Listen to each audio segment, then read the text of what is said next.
Buenos días. En mi primer vídeo quise responder a esa pregunta que siempre se me plantea respecto a de por qué, si yo siendo católico, habiendo nacido en una familia católico-romana, en un determinado momento dejé la fe católica y me hice protestante. En aquel día estuve dando como una de las razones principales para que aquello se diera, pues lo que era el sacrificio de la misa, lo que es aquella idea católico-romana que está en el corazón de la adoración católica romana, que es que pretende que el sacerdote, cuando consagra tanto el pan como el vino, esto se convierte en el cuerpo y en la sangre de nuestro Señor Jesucristo. Y estuvimos contrastando también en la carta de Pablo a los hebreos de cómo Cristo había ofrecido un solo sacramento, un solo sacrificio, el cual era pues útil de por vida, de manera eterna, para salvar a los pecadores. Eso fue lo que estuvimos viendo en aquel día, lo que yo estuve comentando y dando como razón, ¿no? También comenté que esta reflexión vino después de haber estado un domingo hace 20 años en una iglesia protestante, una iglesia evangélica. Y en esta ocasión quisiera retroceder un poco más en el tiempo para dar lo que es mi segunda parte o la segunda parte de esta respuesta de por qué he dejado el catolicismo romano y me he hecho protestante. Quisiera retroceder más en el tiempo, ¿no? Porque el otro aspecto, la otra parte de esta respuesta es que dejé de ser católico romano precisamente por el mismo sacerdocio que hay dentro de la Iglesia Católica Romana. No voy con esto a meterme en temas morales, éticos, porque de verdad, gracias a Dios, yo no los he tenido que vivir, no los conozco, con lo cual no es el caso. Pero es el sacerdocio como tal.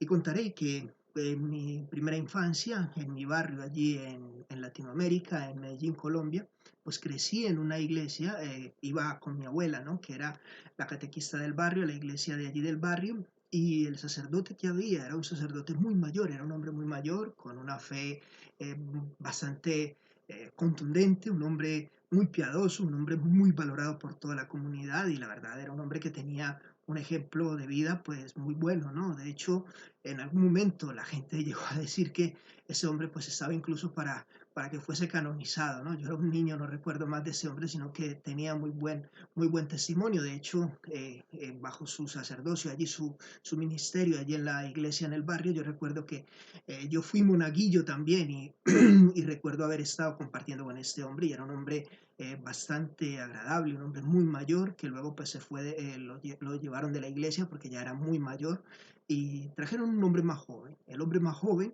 estuvo poco tiempo en la iglesia, yo ya iba avanzando un poco en edad, ya iba perdiendo el interés en estar allí en la iglesia, tanto como en mi primera infancia. Pero bueno, ese hombre llegó allí y la verdad es que era un hombre muy agradable, era un hombre que conectaba muy bien con los jóvenes, con la gente de allí, de la comunidad y también fue un hombre muy bien valorado.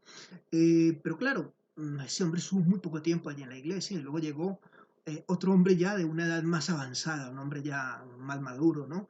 Pero ese hombre era un vendaval, era un torrente de energía y de fuerza tremenda pero para los negocios, ¿no? Era un hombre muy hábil. Nuestra iglesia era una iglesia de barrio, humilde, en un barrio obrero, allí en Medellín, Colombia, donde hay gente humilde y como tal, pues reflejaba eso, ¿no? Un barrio humilde y era una iglesia muy humilde, muy sencilla. Bueno, pues este hombre llegó allí y a poco tiempo que llegó allí, la iglesia ya la había renovado un montón, ya la iglesia había dejado de ser una iglesia que estaba pues en construcción siempre a pasar a ser una capilla en condiciones con una fachada en piedra muy bonita, por dentro en el interior pues todo lleno de ornamentos y de cosas preciosas, ¿no? La iglesia pasó a ser una cosa muy bonita, una edificación muy bonita, ya no era una capillita de barrio, ya era una iglesia como tal, ¿no?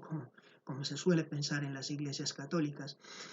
Yo ya había pasado, ya había llegado a mi adolescencia por aquel entonces y a pesar de que era bastante rebelde, tuve una adolescencia bastante rebelde, pues seguía con un interés, ¿no? Un cierto interés espiritual y de vez en cuando me acercaba por la iglesia y llegó un Viernes Santo en el cual me acerqué a la iglesia, quise ir allí a ver en la noche, en el sermón de las 7 palabras, que por cierto es el único día en el cual el sacerdote pues predica libremente porque no está sujeto al misal, con lo cual yo recuerdo mucho al padre Pablo, que era el sacerdote mayor, y al otro sacerdote que hubo después, que en aquella época daban unos verdaderos sermones, ¿no? Y que siendo yo muy niño, muy joven todavía, pues me servían bastante, me eran de bastante apoyo, ¿no? Espiritual.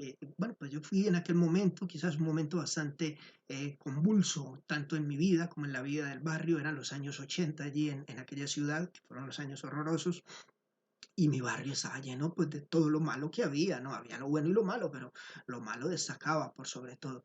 Y este sacerdote, en vez de ponerse a hablar, ¿no? A predicar, a llevar consuelo a las madres, hijas de los jóvenes que se habían perdido en la droga, en la delincuencia, a llamar a estos jóvenes, como el caso mío que estaba allí, a una vida buena, a una vida mejor, en fin, o al menos algo moral, ¿no? O presentar, bueno, ya presentar el Evangelio sería mucho, pero al menos llamar algo moral, como lo habían hecho los otros, pues este hombre se dedicó a vender estampitas de la Virgen, se dedicó a vender trozos de algodón, que eran supuestamente algodón bendecido, que venía del sepulcro de allí, del muñeco este de escayola que estaba ahí, con el cual habían hecho pues, la recreación de lo que había sido la muerte de nuestro Señor Jesucristo.